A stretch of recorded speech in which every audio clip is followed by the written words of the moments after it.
any other components of a family office that you feel are, a high level just overview that maybe we skipped over or people should be thinking about as they're going through this? Yeah, and this is gonna be less on the financial side of things or thinking about just, assets under management in dollars.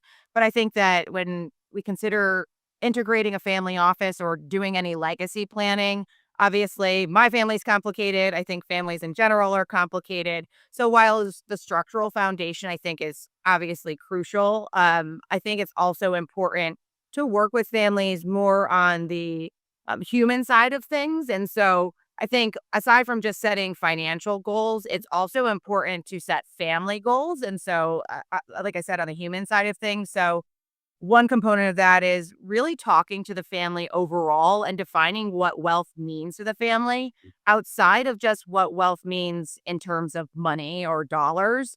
And so that can be, and I read this book and I know I've talked to you about it, Jake, before, but I read a book called Family Wealth and Family Wealth, Keeping It in the Family. And I think that that book does a great job addressing how a family office can help client families structure legacy planning that is considerate of not just that financial capital, but human capital in terms of their physical and emotional well being, how they find meaningful work, how they establish a positive sense of self identity, and how they pursue their own happiness so that they contribute to the family legacy from that perspective.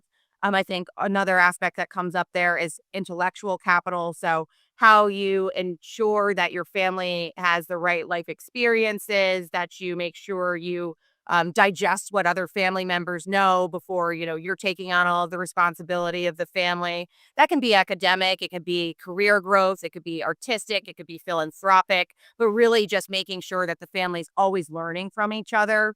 There's another piece of it that's spiritual capital. That term is can be a little bit confusing because it's not necessarily religious or, what somebody's individual personal thoughts are on spirituality, but really it's more about creating a shared dream with the family, and knowing that there are going to be challenges along the way, but that exceed the strength of just one individual member of the family. But instead, when you work as a whole, that's really how the family will find success.